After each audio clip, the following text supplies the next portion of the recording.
जय माता दी, जय श्री राम। आज हम श्रवण कर रहे हैं भगवान श्री राम की विशेष कृपा का पाठ, जो रामचरितमानस का पाठ चल रहा है। उसमें बाल कांड के 7वें विश्राम, जो मास प्राइन का 7वां विश्राम है, उसे श्रवण करते हैं। अष्टप्रभु दीन बंधु हरि, कारण रहत दयाल, तुलसी दास सठ तेहु भजू, छाड़ कपट जंजाल। श्री राम जी और लक्ष्मण जी मुनि के साथ चले। वे वहां गए जहां जगत को पवित्र करने वाली गंगा जी थीं। महाराज गाध के पुत्र विश्वामित्र जी ने वह सब कथा कह सुनाई, जिस प्रकार देव नदी गंगा जी पृथ्वी पर आई थी। तब मुनि ने ऋषियों सहित स्नान किया। ब्राह्मणों ने भांति भांति के दान पाए। फिर मुनि वृंद के साथ वे प्रसन्न होकर चले और शीघ्र ही जनकपुर के निकट पहुंच गए। श्री राम जी ने जब जनकपुरी की शोभा देखी, तब वे छोटे भाई लक्ष्मण सहित अत्यंत हर्षित हुए। वहां अनेकों बावलियां, कुएं, नदी और तालाब हैं, जिनमें अमृत के समान जल है और मणियों की सीढ़ियां हैं। मकरंद रस से मतवाले होकर भौरे सुंदर गुजार कर रहे हैं। रंग बिरंगे पक्षी मधुर शब्द कर रहे हैं। रंग रंग के कमल खिले हैं। सदा सुख देने वाला शीतल मंद सुगंध पवन बह रहा है।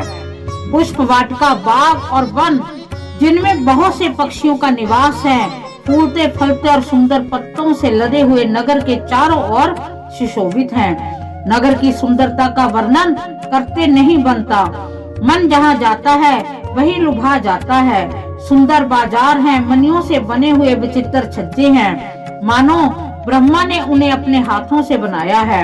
कुबेर के समान श्रेष्ठ धनी व्यापारी सब प्रकार की अनेक वस्तुएं लेकर बैठे हैं। सुंदर चौराहे और सुहावनी गलियां सदा सुगंध से सींची रहती हैं।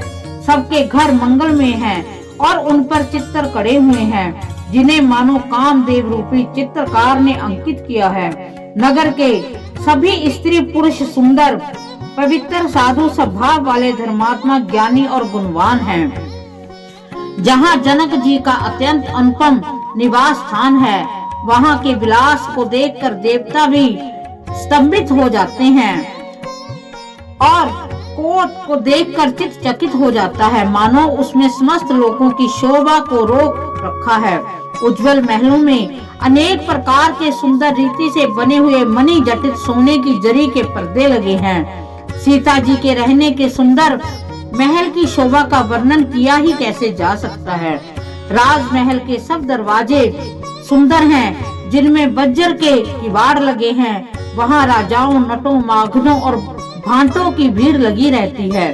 घोड़े और हाथियों के लिए बहुत बड़ी बड़ी घुड़शालाएं और गजशालाएं बनी हुई हैं, जो सब घोड़े, हाथी और रथों से भरी रहती हैं। बहुत से शूरवीर मंत्री और सेनापति हैं। उन सबके घर भी राजमहल सरीखे ही हैं। नगर के बाहर तालाब और नदी के निकट जहाँ तहाँ बहुत से राज लोग उतरे हुए हैं। आमों का एक अनुपम बाग देखकर, जहाँ सब प्रकार के सुभेते थे, जो सब तरह से सुहावना था, विश्वामित्र जी ने कहा कि हे सुजान रघुवीर, मेरा मन कहता है कि यहाँ रहा जाए। कृपा के धाम श्री रामचंद्र जी बहुत अच्छा स्वामिनी कहकर वही मुनियों के समूह के साथ ठहर गए। मिथिलापति जनक जी ने जब ये समाचार पाया कि महामुनि विश्वामित्र आए हैं, तब उन्होंने पवित्र हृदय के मंत्री, बहुत से योद्धा, श्रेष्ठ ब्राह्मण, गुरु और अपनी जाति के श्रेष्ठ लोगों को साथ लिया और इस प्रकार प्रसन्नता के साथ राजा मुनियों के स्वामी विश्वामित्र जी से मिलने चले। राजा ने मुनि के चरणों पर मस्तक रखकर प्रणाम किया। मुनियों के स्वामी विश्वामित्र जी ने प्रसन्न होकर आशीर्वाद दिया। फिर सारी ब्राह्मण मंडली को आदर सहित प्रणाम किया।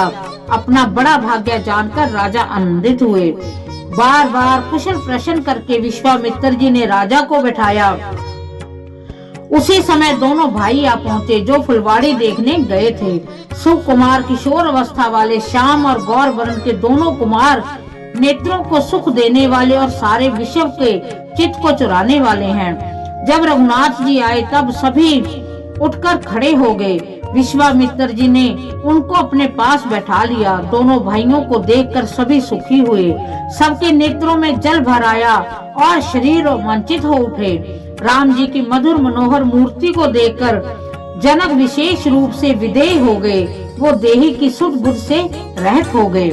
मन को प्रेम से मगन जान राजा जनक ने विवेक का आश्रय लेकर धीरज धारण किया और मुनि के चरणों में सिर नवाकर प्रेम भरी गंभीर वाणी से कहा, हे नाथ, कहिए ये दोनों सुंदर बालक मुनि कुल के आभूषण हैं या किसी राजवंश के पालक, अथवा जिसका वेदों ने नेति कहकर गान किया है, कहीं वह ब्रह्मा तो युगल रूप धरकर नहीं आया है। मेरा मन जो स्वभाव ही वैराग्य रूप है, इस तरह मुग्ध हो रहा है जैसे चंद्रमा को देखकर चकोर।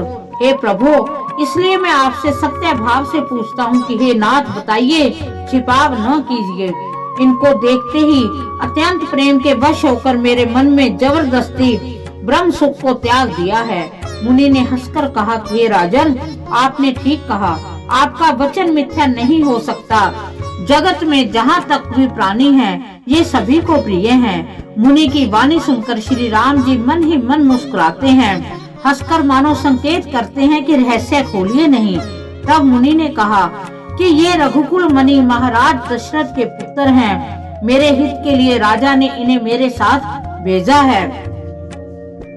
ये राम और लक्ष्मण दोनों श्रेष्ठ भाई रूप, शील और बल के धाम हैं। सारा जगत साक्षी है कि इन्होंने युद्ध में असुरों को जीतकर मेरे यज्ञ की रक्षा की है। राजा ने कहा, हे मुनि, आपके चरणों के दर्शन कर मैं अपना पुण्य प्रभाव कह नहीं सकता। ये सुंदर श्याम और गौर वर्ण के दोनों भाई आनंद को भी आनंद देने वाले हैं। इनकी आपस की प्रीति बड़ी पवित्र और सुहावनी है।